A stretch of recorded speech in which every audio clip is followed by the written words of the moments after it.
on Thursday, the opener of the series.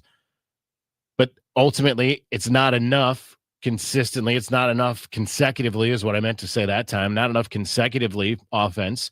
The starting rotation continues to be up and down. Michael McGreevy down this time. Not a terrible start, but a short one from Liberatore yesterday. Miles Michaelis was okay, good enough on Friday night. Didn't give up a run.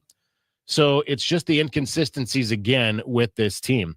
One of the guys that has been playing well, we highlighted him in our pregame show today. That would be Jordan Walker. Walker has another hit today. He's on base 3 times with a couple of walks. He also made a really nice defensive play, making a kind of a diving, lunging catch in right field. So, good day for him. We'll get some calls in here as we have a chance. We're going to hear a little bit from Jordan Walker as well. Let's start with Randy. Randy, you're on KMOX.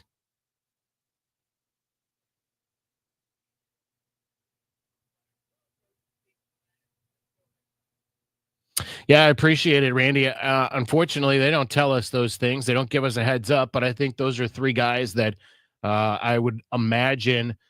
We heard a little bit from John Mozeliak this morning here on KMOX with Tom Ackerman on Sports on a Sunday, and he talked specifically about fielding offers for the guys for some of those arms, some of those high leverage arms in the bullpen, and I think those are the guys that he is probably fielding most offers from, and I certainly think that they would consider it. It just depends on, obviously, as any trade's going to, it's going to depend on the return and what they think they can get for those arms. But those are certainly the guys I think top of the list.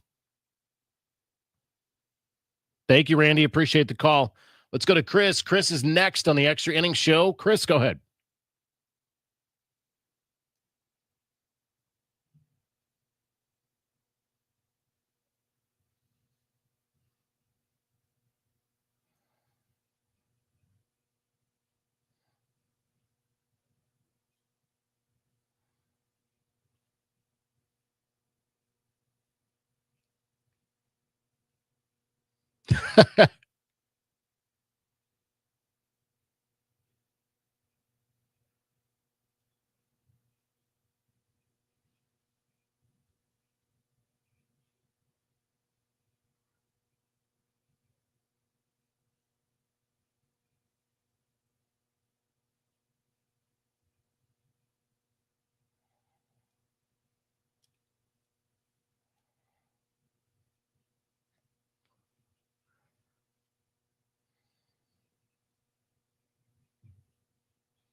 Yep, Chris, I appreciate it. First of all, first comment, man, I was out of town earlier in the week and was listening to the Cardinals down in Springfield, Missouri. Same thing. Love the fact that that network has the reach that it does. And I agree with you. I've said for the last couple of weekends, every time you feel like the team is dead, they come back and they win a couple of games. Every time you feel like the team is, hey, maybe they're going to get on a roll and start doing some good things, they get swept by the Diamondbacks, so they lose 2 of 3 to the Rockies, and it is frustrating. It's frustrating to see that there is some potential, but it's frustrating also to see that it's just, at least to this point, they haven't been able to put it together in really in a consistent fashion, and that's what I just keep coming back to, is the inconsistency, whether it's the starting rotation, whether it's the lineup, and that, I think, is ultimately what separates this team from the top of the National League, the top of the major leagues. Those better teams do it on a more consistent basis. I appreciate it. That was Chris. Let's get Tim in real quick. Tim, you're on the Extra Innings Show. Go ahead, Tim.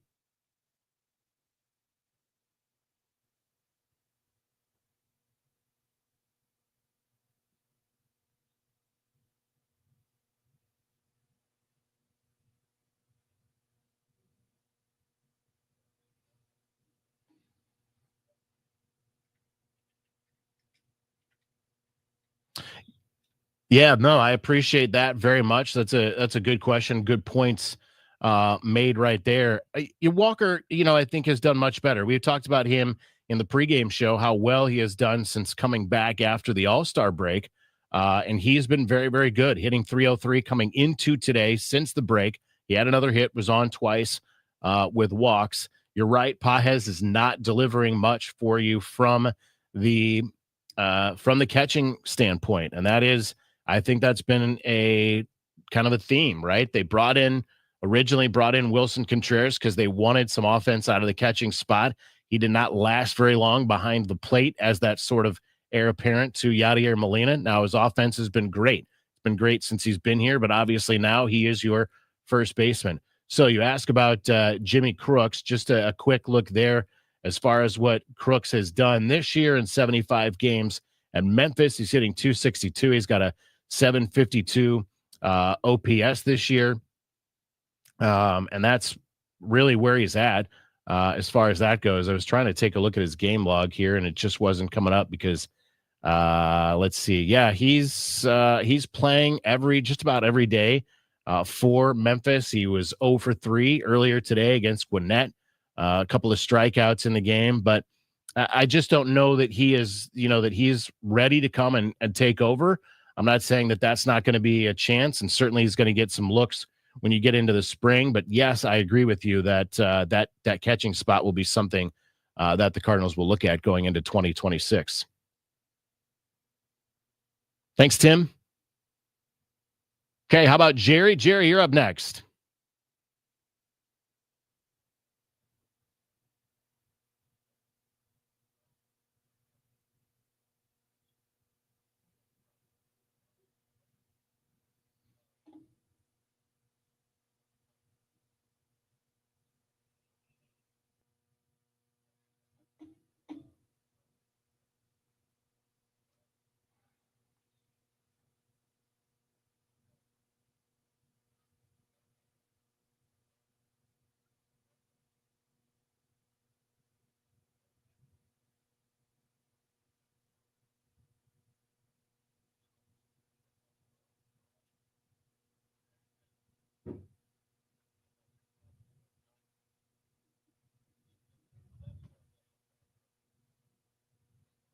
No, I appreciate the call. I can tell you the Cards are 7-12 on Sundays after losing here earlier this afternoon. And as far as your second comment, just talking about Oliver Marmol, what he said, that he felt like they held their own against a really good team in the San Diego Padres. But I would agree with you that it's frustrating to get up and get those first two games, and you feel like that you're kind of on a roll.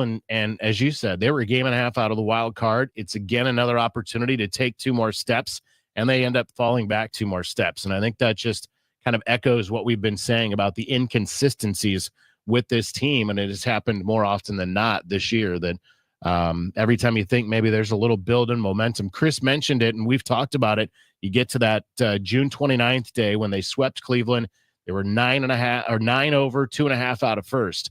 And it really looked like they were poised to make a run. And that's when they get swept by the Pirates. They do not score a run in that series. So every time you feel like there's some momentum building, there's a couple of steps back. So I think it's a valid point, Jerry.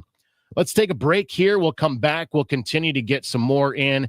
I got a couple of comments I'll get to on the stream. We'll see if we have a chance to take a couple more calls as we continue on the Extra Innings Show 9-2. The Padres beat the Cardinals today. I'm Joe Pott. We're coming back on KMOX.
Here's Burleson driving one to center field. That's hit deep to the wall. It's a goner. Up on Freeze's Landing, up on the grass of the batter's eye. Burleson with his 13th home run of the year. Herrera, who walked, touches home plate, and he'll congratulate Burleson. Pop Warner congratulates Burleson coming down the line, and Burleson touches home plate after hitting his 13th home run of the year. That was the 2 runs the Cardinals scored today as they fall 9-2. It's the Extra Innings Show. It's presented by Graybar. Graybar, your distributor for electrical and datacom needs. Let's get to some of our comments here. Sam asked, why does Ollie insist on not pulling his starter early, and why does he keep him in way too long? Yeah, that's something I think that we'd have to ask the skipper. Maybe a good chance to do that would be Tuesday on the Gas House Gang, because he'll be on there on Tuesdays, and I'll be honest, he is really candid during that time. So McGreevy went into the 5th. I don't think you want to burn your bullpen completely when you've got 3 games coming up here at home. So that would be my guess there on the reason on why he stayed in, I guess, for as long as he did. He threw today. Let's see. He threw 99 pitches. So I think it was a decent amount. It wasn't anything out of the ordinary. Justin gives us a good heads up that we had not seen. And I did take a look on MLB trade rumors, but Justin lets us know that Eric Fetty has been dealt to the Braves. That is for a player to be named later. MLB trade rumors also citing that some cash is going to Atlanta. It's not much. It's less than $3 million that Fetty is owed for the rest of the season, but some cash going there. We'll see what happens there. I would expect that when that's all said and done, that the Cardinals would have something out as well. But Justin, I appreciate the heads up on that, because I certainly hadn't seen that yet. And John asks, who do you think the Cardinals trade at the trade deadline or before?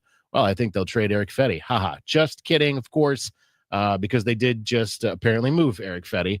I think that, everything we hear is it's a lot of arms. That's what's being talked about. Even Mosaic Locke said that this morning, that it's a lot of arms. So I would certainly expect that they're fielding offers for Ryan Helsley and for Steven Matz, for Phil Maton. Those guys, those are the kind of players that teams are looking for.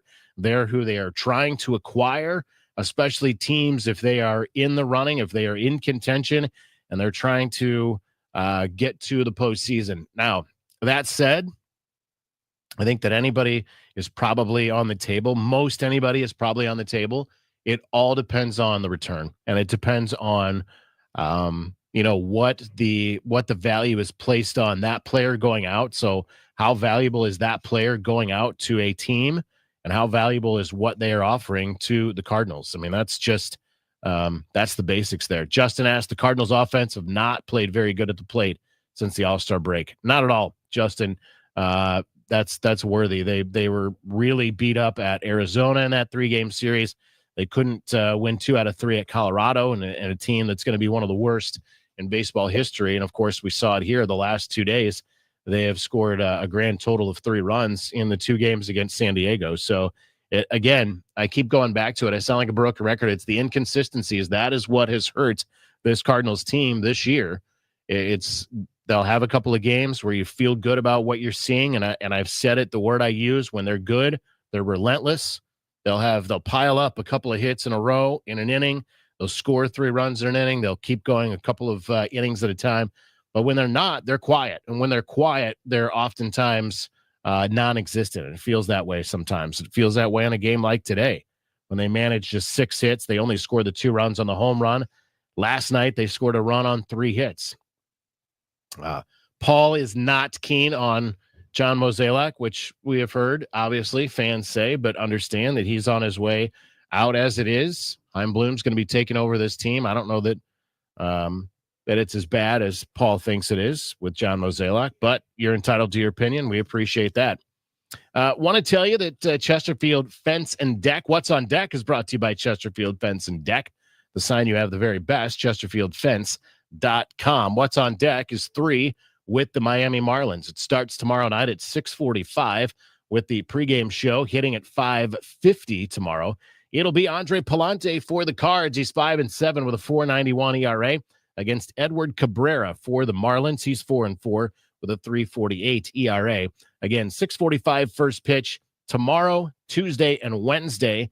The Cards are off on Thursday. They'll travel to San Diego after the Wednesday game, and they will be in San Diego during an off day for the trade deadline. So we'll have to wait and hear and see what happens between now and then, and certainly if anything happens on Thursday, and we'll certainly be keeping you abreast of that. A couple more comments before we get out of here. Amy reiterates she saw Fetty was traded to the Braves. Yes, that's what we're hearing, is that Fetty was acquired by the Braves for a player to be named. We don't have any details on that except for the fact that maybe some cash is going with Eric Fetty to the Braves.